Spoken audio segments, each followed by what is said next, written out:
Hello and welcome to the garden. In this video I'm going to show you how we're going to do this new border.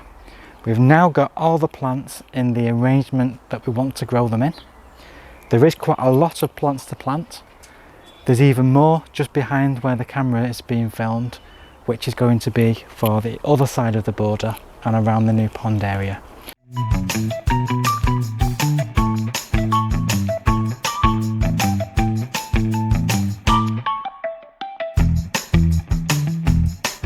This is pretty much the way the border will be formatted, and we have a lot of flowering plants, we have a lot of grasses, so we have the steeper tenuifolia just going through there, we have the miscanthus which is going to grow quite large towards the back, we have lots and lots of other grass. We've got some Molinia there, and we have the Aconitum in the shadier part, and then we have the Cicellaria just making a nice little ribbon of grasses going through there, and at the very end another clump of Molinia, so a different variety to the one which is being grown here, a bit smaller plants. We have some lovely dark leaf Lysimachia which is called Firecracker, which is going to create a nice drift of lovely foliage, and then we have lovely yellow flowers when that flowers. We have Salvia Caradonna here, so a nice clump of those lovely purple coloured flowers, nice flower spikes. We have some Geum here, which this one is called Princess Juliana, so a lovely yellow variety growing there.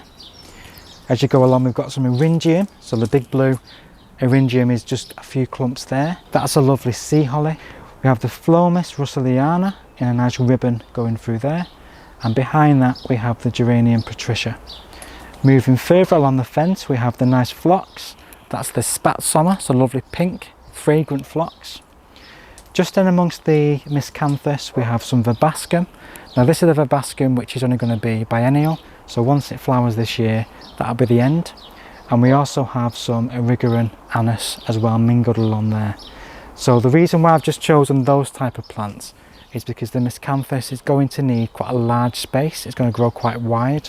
So with regards to the spacing, rather than just leaving big massive gaps around these, I've chosen plants that are just short-lived, and they're not going to be there eventually when those clump out. And as the years progress, while there's still gaps, we'll continue to put shorter lived perennials in there. In the very end, closest to the veg bed, we have a beautiful Veronicastrum, and that's a lovely almost blue kind of tall flower spike. So this is going to probably grow up to maybe 2 meters and maybe above the fence. We have some Sanguisorba mixed in amongst where the tree is. So the tree is a beautiful sorbus called Autumn Spire, and that is going to grow lovely and upright and just provide a bit more kind of shelter, and also give the birds another tree to play around in and go back into to the bird feeder. Moving further down we have the beautiful Sedum, and this is the purple lead Sedum, so this is Matrona. These are actually quite small because these were grown from cuttings last year, so these are going to be in a nice clump there. Then the Cicellaria ribbon comes down there. We have at the very back some of our monk's hood, so the Aconitum, well away from the path, well away from anybody going anywhere near it, so that's going to be kept at arm's length. That's not going to be in anyone's way where they can get any kind of contact with it. We've got another Sanguisorba towards the back there called Stand-Up Comedian, that grows very, very tall, so there's just one specimen plant of that. And then towards the end we have some Persicaria, so this is Persicaria amplexicaulis, and this one is the white form or Alba, so that's going to form a little ribbon going across there. We have the Aster Twilight growing in these pots, so as you can see it's quite nice and quite kind of clumping, and there's even some little cheeky bits trying to come through the base of the holes in the base of the plant pot. And then as I've already said, we've got the Aconitum on the corner, and then just next to that we have a nice little clump of the Penstemon, and this one is called Garnet, so a nice fiery red. The other side hasn't been done yet, but what I'm wanting to do is as you walk down this path to begin with, you're met with the Aconitum on one side and also another clump of Aconitum on the other side. So it's almost as if the path is just like going straight through the clump, and it kind of continues tying in both borders together. There will also be some other kind of linking plants that were put on this side which will then link into the other side, just to give it a little bit of cohesion. So ultimately, all the plants now for this border are now in their positions, and all we've got to do now is get planting. So this is one of the most enjoyable tasks that we love to do. This is what, to us, apart from propagation, this is my most favourite part, and that is planting a beautiful bed like this. And we've been very fortunate because this is quite a huge size. Remember how the garden used to look. We used to have lawn on either side, a little path going along there, and then a smaller border, and then some more of the slate along the fence. So all that's gone. It's now been reinvigorated with all this lovely soil. We are going to put down some of the grow more fertiliser just to give the soil some enrichment, and that will just help these plants get off to a really good start. And apart from planting, in terms of maintenance, we're going to let these plants grow. We're going to give them any support they may need, so in terms of any staking that they might require. A lot of these are pretty much freestanding, and because we've tightly packed the border, it does mean that the neighbouring plants should give them support. So anything that's a little bit on the floppier side, hopefully the neighbouring plants around them will provide that support naturally for them, and will mean that we don't have to give any kind of staking. But a lot of these plants are kind of self-supportive anyway.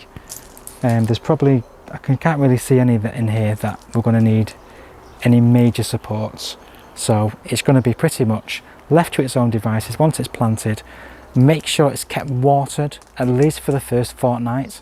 If we do have some dry spells and no rain, we do need to make sure it is watered, because the last thing we want to do is lose it after all this hard work. So the style of this is pretty much a naturalistic kind of feel. So as I've mentioned, we do have a lot of different grasses in here, and that will hopefully blend as the plants grow, and it will kind of give that nice free-flowing naturalistic feel. So we're kind of mimicking the way that nature would grow things. So although on this kind of scale you wouldn't necessarily have a discrete clump of something, you'd noticeably see the same kind of plants dotted around as the seed gets blown and as things happen with the border. But we've kind of adapted that naturalistic feeling and gone for clumps so that we get quite a huge impact. So we get quite discrete areas of one plant and then the associations of the neighbouring plants.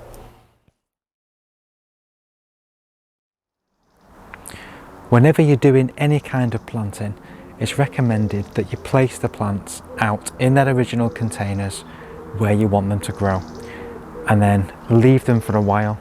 Give it a few hours or overnight or a few days, particularly if you're doing like a large scale kind of project like what I'm doing here, where there's lots and lots of plants involved.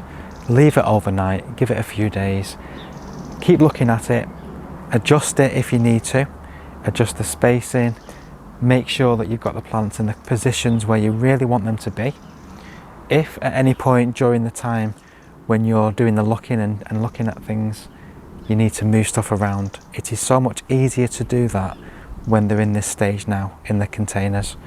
Once you get them in the ground, you don't really want to be moving them too much, if at all, once they've been planted.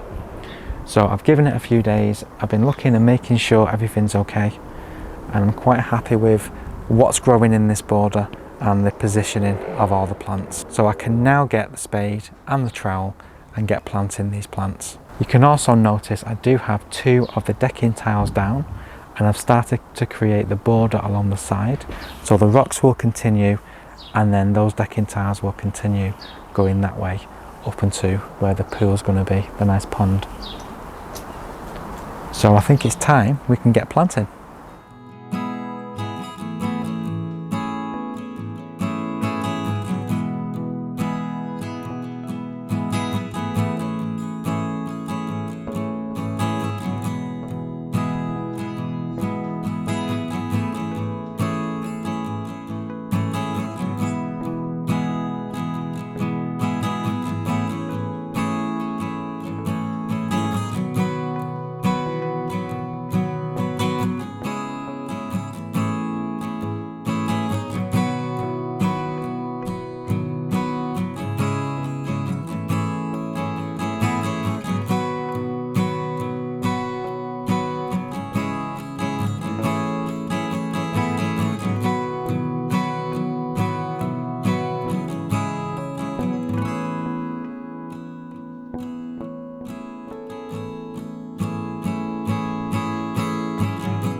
Gosh, that was hard work.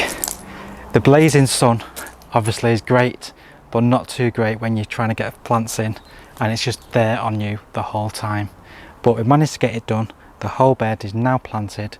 I've given everything a really good water. It's looking fantastic, and all we can do now is watch and wait and enjoy.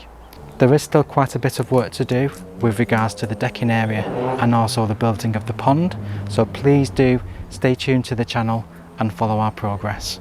So thank you very much for watching. Hit that like button, hit the subscribe, and also drop any comments in the box below. We will see you very soon on the next video. In the meantime, please do take care.